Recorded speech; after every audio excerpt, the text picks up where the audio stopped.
السلام علیکم عزیز طالبات، امید ہے آپ سب لوگ خیریت سے ہوں گے۔ آج کا ہمارا ٹاپک ہے ایسٹ انڈیا کمپنی کا آغاز، بر صغیر میں اس کا ارتقاء، اس کی تعلیمی سرگرمیاں، اس کے نتائج، اور اس کے علاوہ آج ہم دیکھیں گے charter act 1813۔ East India company کا آغاز، جیسے کہ ہم جانتے ہیں کہ بر صغیر میں انگریز تجارت کے غرض سے آئے تھے۔ انہوں نے یہاں پہ اپنی جو تجارتی کمپنی بنائی، اس کا نام انہوں نے کمپنی رکھا تھا۔ اس کا نام کیا تھا؟ ایسٹ انڈیا کمپنی تھا۔ تو 1757 میں جنگ پلاسی لڑی گئی۔ جنگ پلاسی میں انگریز کامیاب ہو گئے تھے اور مسلمانوں کو اس میں شکست ہوئی تھی۔ اس کامیابی کے نتیجے میں انگریزوں نے بنگال پر قبضہ کر دیا، اور پھر ایسٹ انڈیا کمپنی کا جو پھیلاؤ تھا وہ مسلسل برصغیر میں اپنا زور جو ہے وہ پکڑ رہا تھا۔ اب یہ ایسے لگتا تھا کہ جیسے یہ کمپنی پورے برصغیر پر قبضہ کر لے گی۔ اس لیے کمپنی نے برصغیر پاک و ہند میں لوگوں کی ذہنی تبدیلی کے لیے خاص طور پر تعلیم کے ذریعے سے ایسی حکمت عملی تیار کی کہ جس کے ذریعے سے انہوں نے یہ سمجھا کہ فوجی غلبہ تو ایک دن ختم ہو جائے گا۔ انہیں معلوم تھا کہ ایک نہ ایک دن ہم یہاں سے چلے جائیں گے، لیکن ہم اپنی تعلیمی پالیسی ایسی بنائیں، تعلیمی حکمت عملی ایسی بنائیں کہ جہاں پر لوگوں کو ہم ذہنی طور پر غلام بنائیں، اور یہ ذہنی غلامی جو ہے وہ ہمیشہ کے لیے یہاں پر رہے گی۔ اگر ہم دیکھیں تو ہمیں معلوم ہوتا ہے کہ 1765 سے پہلے ایسٹ انڈیا کمپنی کی جو سرگرمیاں تھیں وہ صرف تجارتی حدود تک تھیں، کہ یہ لوگ صرف تجارت کرتے تھے، یہاں سے خام مال لے کر جاتے تھے اور وہ جو ہے حکومت برطانیہ کو پہنچاتے تھے۔ لیکن اگر ہم دیکھیں تو اس دوران میں بھی، اس عرصہ میں بھی ایسٹ انڈیا کمپنی نے عیسائیت کی تبلیغ کے لیے بہت سے اقدامات کیے، بہت سی کوششیں کیں، اور انہوں نے اس کے لیے جو ہے مقامی لوگوں کو اپنی کمپنی میں بھرتی کیا، ان کو ملازمتیں دیں، اور عیسائیت کی منظم تبلیغ کے لیے انہیں کمپنی کے خرچ پر عیسائیت کی تعلیم دلوائی۔ 1798 میں اگر دیکھا جائے تو 1798 میں کمپنی کے جو چارٹر تھا اس کی تجدید ہوئی تھی۔ برطانوی پارلیمنٹ نے باقاعدہ طور پر ایک شک منظور کی، جس کی روح سے انہوں نے یہ لازم قرار دیا کہ کمپنی کے جو ملازمین ہوں گے وہ جو ہے کمپنی کے ملازمین کے لیے یہ انہوں نے اس بات کی منظوری دی کہ تمام فیکٹریوں پر اور تمام تجارتی جہازوں پر عیسائی مبلغین کا تقرر کیا جائے، اور جہاں پر ضرورت ہو عیسائیت کی تبلیغ کے لیے سکول بھی قائم کیے جائے۔ مطلب یہ کہ اب ہمارے ذہن میں یہ آتا ہے کہ وہ کمپنی جو صرف تجارت کے لیے یہاں پہ آئی تھی، وہ آہستہ آہستہ ملک پر قبضہ انہوں نے کرنا شروع کر دیا، اور ساتھ ساتھ انہوں نے یہاں کی مقامی آبادی کو عیسائیت کی تبلیغ بھی کرنا شروع کر دی، عیسائیت کی سرگرمیاں جو ہیں وہ بھی شروع کر دیں۔ برصغیر میں کمپنی کے اقتدار میں عیسائی مشنری کی تعلیمی سرگرمیوں سے، ان کی تبلیغی سرگرمیوں سے یہاں کے جو لوگ تھے ان میں تشویش کی لہر دوڑ گئی۔ وہ لوگ جو ہے وہ فکر مند ہو گئے، ان لوگوں کو فکر مند کر دیا ان کی سرگرمیوں سے۔ خاص طور پر مسلمانوں نے ان اداروں کے خلاف آواز اٹھائی، جبکہ ہندوؤں نے عام طور پر ان اداروں کا ساتھ دیا۔ اب مسلمانوں کے احتجاج کا اثر یہ ہوا کہ ایسٹ انڈیا کمپنی کو اپنی تعلیمی پالیسی میں تبدیلی کرنا پڑی، کچھ ماڈیفیکیشن ان کو جو ہے اپنی تعلیمی پالیسی میں کرنا پڑی تھی۔ اچھا جی، اس دور میں کمپنی کی تعلیمی پالیسی کا جو بانی تھا چارلز گرانٹ تھا، کہ چارلز گرانٹ نے ایک تعلیمی پالیسی بنائی، اور اس تعلیمی پالیسی میں اس نے یہ واضح طور پر یہ لکھا یا بیان کیا کہ پورے ہندوستان کو عیسائی بنایا جائے گا۔ پورے ہندوستان میں اس نے عیسائی بنانے کی مہم کا آغاز کیا، عیسائیت کی تبلیغ شروع کی، عیسائیت کو پھیلانے کے لیے مختلف سرگرمیاں شروع کیں۔ اس نے یہاں کی جو تعلیمی حالت تھی اس کے بارے میں کہا کہ یہ تعلیمی حالت بہت پست ہے، اور یہاں کے جو لوگ ہیں وہ جہالت کا مرقع ہیں، اور اس نے ساتھ ہی حکومت برطانیہ کو یہ ہدایت کی کہ وہ یہ ذمہ داری قبول کرتا ہے کہ یہاں کے لوگوں کو وہ عیسائی بنائے گا، اور یہاں کے لوگوں کو عیسائیت کی تعلیم بھی دے گا اور عیسائیت کی تبلیغ بھی کرے گا۔ اب اس مقصد کے لیے اس نے انگریزی زبان کو ذریعہ تعلیم بنانے کے ساتھ ساتھ انگریزی زبان کو نصاب میں شامل کرنے کے لیے بھی اس نے یہ سفارش کی۔ اگر ہم ان حالات کا جائزہ لیں کہ 1813 سے لے کے 1947 تک برطانوی تعلیمی پالیسی میں چارلز گرانٹ کے ان تصورات کو بنیادی حیثیت حاصل رہی، اس لیے کہا جاتا ہے کہ چارلز گرانٹ برصغیر کی تعلیمی نظام کا بانی ہے۔ اب ہم دیکھتے ہیں کہ ایسٹ انڈیا کمپنی کی اس تعلیمی پالیسی کے کیا نتائج اخذ ہوئے۔ اب اس کے نتائج یہ اخذ ہوئے کہ مغربی تعلیم اور مغربی علوم کو مشنری اداروں کی بالواسطہ اور بالواسطہ امداد اور سرپرستی کی جائے گی۔ مغربی تعلیم کے ساتھ ساتھ مشرقی علوم کو بھی جاری رکھا جائے گا تاکہ فوری طور پر حکومت کے کاروبار میں خلل واقع نہ ہو۔ مشرقی علوم میں ادب کو بنیادی اہمیت دی جائے، مدرسوں اور پاٹھ شالاؤں کو قائم رہنے دیا جائے۔ مدرسے مسلمانوں کے تعلیمی ادارے تھے اور پاٹھ شالائیں ہندوؤں کے تعلیمی ادارے تھے۔ اعلیٰ مذہبی اداروں کو مالی امداد بھی دی جائے گی۔ مولویوں اور پنڈتوں کو خطابات اور انعامات سے بھی نوازا جائے گا اور بااثر ہندوستانیوں کا اعتماد حاصل کرنے کے لیے ان کے بچوں کو اعلیٰ ملازمتیں بھی دی جائیں گی۔ ایسے نئے اداروں کا قیام بھی عمل میں لایا جائے گا جو کمپنی کی پیدا ہونے والی ضروریات کو پورا کر سکیں اور ان میں ایسے افراد تیار کیے جائیں جو ان کے نئے نظام کو کامیاب بنانے اور کمپنی کے استحکام میں معاون ثابت ہوں۔ یہ تو وہ نکات تھے جو کہ ایسٹ انڈیا کمپنی کی اس تعلیمی پالیسی سے اخذ ہوتے ہیں۔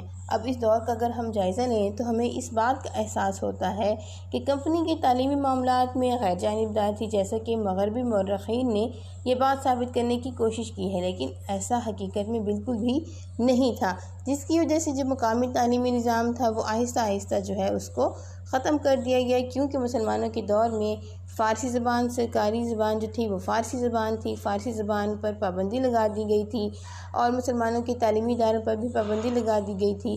یہ ہم مزید بھی اس کے بارے میں دیکھیں گے کہ کمپنی کی اس تعلیمی حکمت عملی کو برطانیہ کے مذہب پرست طبقہ نے عیسائیت سے غداری کے مترادف قرار دیا، جس کے نتیجے میں پارلیمنٹ نے 1813 کا چارٹر ایکٹ پاس کیا۔ 1813 کے چارٹر ایکٹ کے باعث مشنری تعلیمی اداروں کو غیر معمولی فروغ حاصل ہوا کہ وہ ادارے جو ہیں وہ بہت زیادہ ان کی اہمیت ہو گئی، انہوں نے بہت زیادہ اہمیت حاصل کر لی۔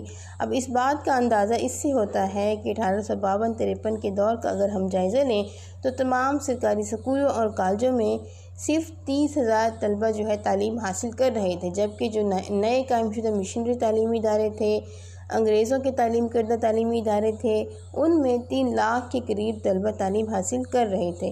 عیسائیت کو پورے نظام تعلیم میں شامل کر لیا گیا اور ان میں بھی ذریعہ تعلیم کون سی زبان تھی؟ ظاہر ہے انگریزی زبان تھی۔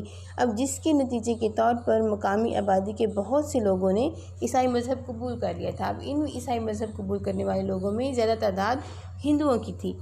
لارڈ مکالے کے بارے میں اگر ہم دیکھیں، جو کہ 1833 میں سپریم کونسل کا ممبر اور پبلک انسٹرکشن کمیٹی کا سیکرٹری مقرر ہو کر ہندوستان آیا، لارڈ مکالے جو ہے اس نے 1835 میں گورنر جنرل کو اپنی ایک قرارداد پیش کی۔ اب اس یادداشت میں اس نے اس بات پر زور دیا کہ ہندوستان کے قدیم نظام تعلیم اور علم و ادب کو ختم کر دیا جائے، اور اب دیکھیں پھر وہی بات ہمارے سامنے آ رہی ہے کہ ان کا مقصد یہی تھا کہ یہاں کا جو مسلمانوں کا نظام تعلیم تھا اس کو ختم کر دیا جائے اور ہندوستانوں کی معاشرتی اور معاشی برائیوں کے خاتمے کے لیے مقامی علوم کی بجائے یورپی علوم کو ہندوستان میں پڑھایا جائے، اور اس سلسلے میں بھی اس نے انگریزی زبان کو بطور ذریعہ تدریس اپنانے کی سفارش کی تھی۔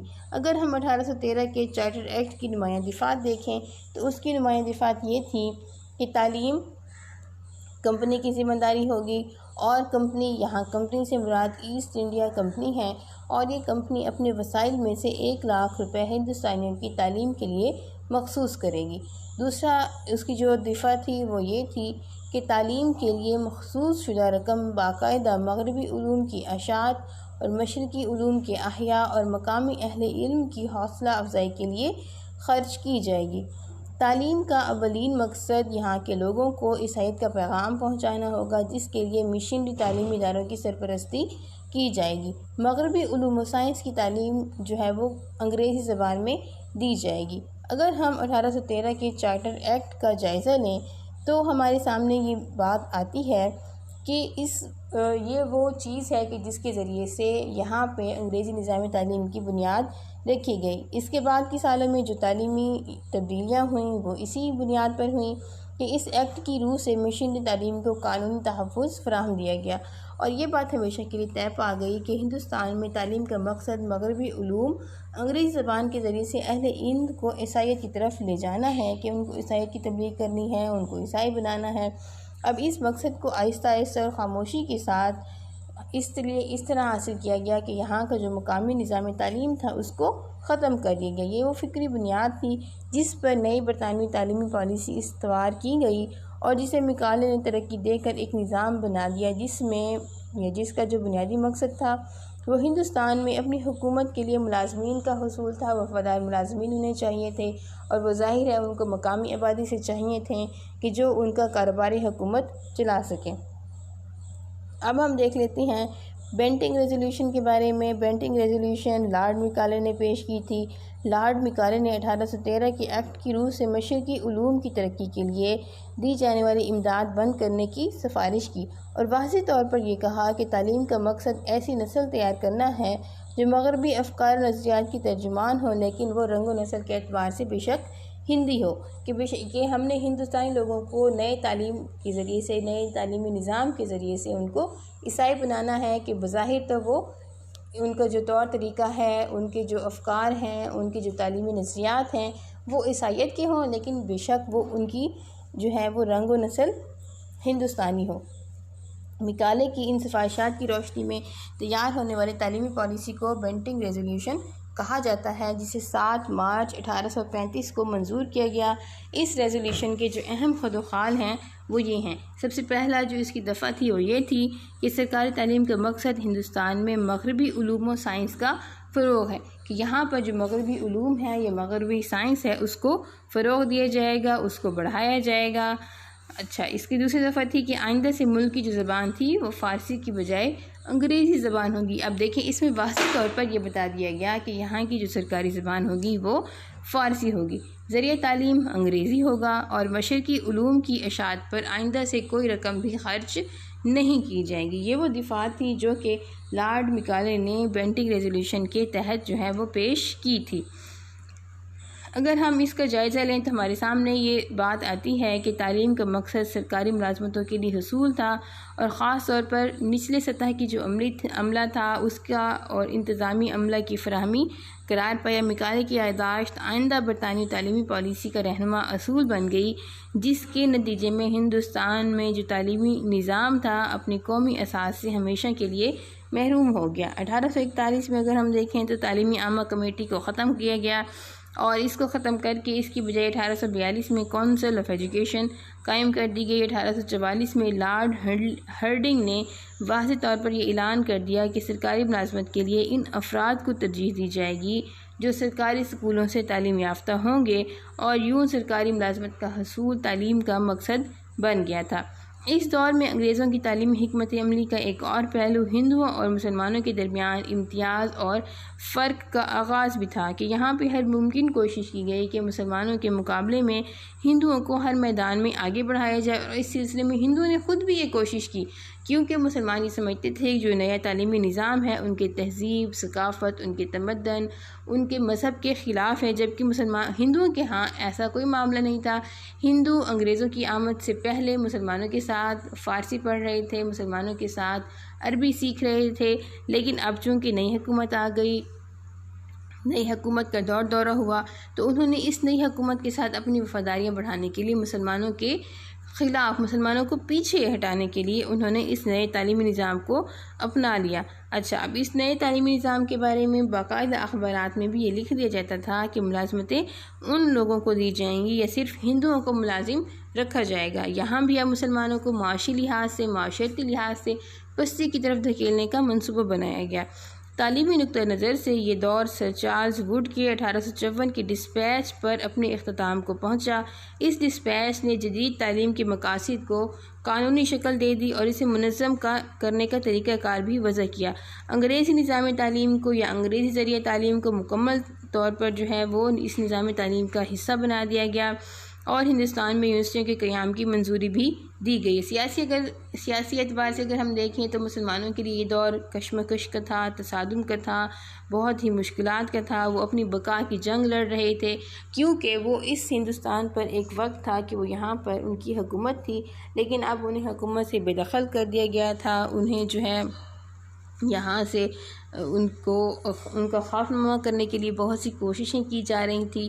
تعلیمی میدان میں یہ زمانہ مسلمانوں کے لیے مایوسیوں کا زمانہ تھا، کیونکہ ان کا تعلیمی نظام ختم کر دیا گیا تھا۔ ان کے جو مدارس تھے ان کو غیر تسلیم شدہ قرار دیا گیا تھا کہ عام اور عوامی اور مفت تعلیم کا خاتمہ ہو چکا تھا، کیونکہ مسلمانوں کے ہاں تعلیم عامہ کا تصور ہے، عوام اور خواص دونوں ہی تعلیم حاصل کر رہے ہیں۔ تعلیم میں کسی قسم کی کوئی قدغن نہیں تھی، تعلیم کوئی قابل فروخت چیز نہیں تھی، جہاں اب تعلیم کو قابل فروخت چیز بنا دیا گیا کہ جہاں پہ صرف دولت مند لوگ ہی تعلیم حاصل کر سکتے تھے، یا وہ لوگ جو بہت زیادہ جن کے پاس پیسہ ہے، روپیہ پیسہ ہے، وہ تعلیم حاصل کر سکتے ہیں۔ اگر ہم 1813 سے 1854 تک کے اہم تعلیمی واقعات دیکھیں تو یہ واقعات ہمارے سامنے آتی ہیں کہ 1815 میں سرکاری سطح پر بمبئی ایجوکیشن سوسائٹی قائم کی گئی۔ 1816 میں کلکتہ ودیالیہ کے نام سے ایک تعلیمی ادارہ قائم کیا گیا۔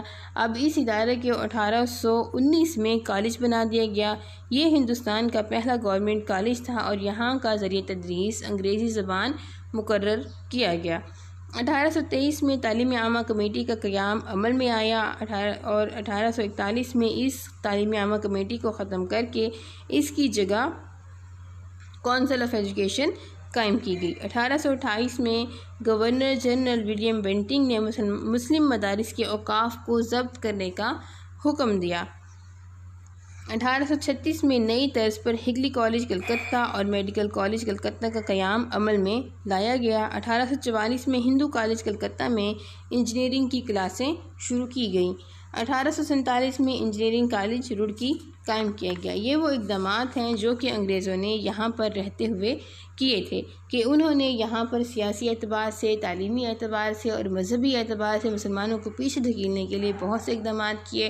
یہاں کے تعلیمی نظام پر انہوں نے قبضہ کر لیا، مسلمانوں کے تعلیمی نظام کا انہوں نے خاتمہ کر دیا، جیسا کہ ہم نے دیکھا ہے کہ انہوں نے مسلمانوں کے تمام مدارس کو غیر تسلیم شدہ قرار دیا گیا، فارسی کی سرکاری حیثیت ختم کر دی گئی، مسلمانوں کے جو اوقاف کی آمدنی تھی اس کو ضبط کر دیا، گویا کہ مسلمانوں کو سیاسی، معاشی اور معاشرتی لحاظ سے پیچھے دھکیلنے کا جو منصوبہ انہوں نے بنایا تھا اس میں وہ بہت حد تک کامیاب ہو گئے تھے۔ اب اس سلسلے میں ہندوؤں نے فوراً وقت کو بدلتے ہوئے، وقت کی ناؤ دیکھتے ہوئے انہوں نے فوراً ہی انگریزوں کا ساتھ دیا، کیونکہ وہ چاہتے تھے کہ وہ انگریزوں کے ساتھ مل کر یہاں پر حکومت کریں۔ انگریز یہاں سے جب چلے جائیں تو پھر ہندوؤں کی یہاں پہ حکومت ہو، اس لیے انہوں نے تعلیم میں بڑھ چڑھ کر حصہ لیا، انہوں نے انگریزوں کے ساتھ وفاداری کی اور اس طرح جو ہے وہ اپنے مقصد میں، اس لحاظ سے اگر دیکھا جائے تو انگریز اپنے مقصد میں کسی حد تک کامیاب ہوتے ہوئے نظر آ رہے تھے۔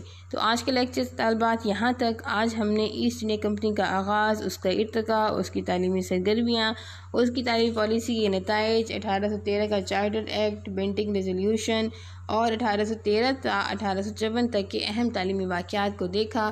امید ہے آپ کو سمجھ میں آ گیا ہوگا۔ اوکے جی، اللہ حافظ، والسلام۔